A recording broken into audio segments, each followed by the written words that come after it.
প্রিয় দর্শক, আজকের এই ভিডিওতে আমরা জানব দূরত্ব কাকে বলে।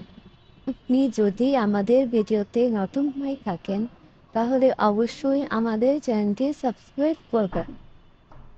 দূরত্ব হলো একটি স্কেলার রাশি যা দুটি বিন্দুর মধ্যবর্তী স্থানিক ব্যবধানকে বোঝায়।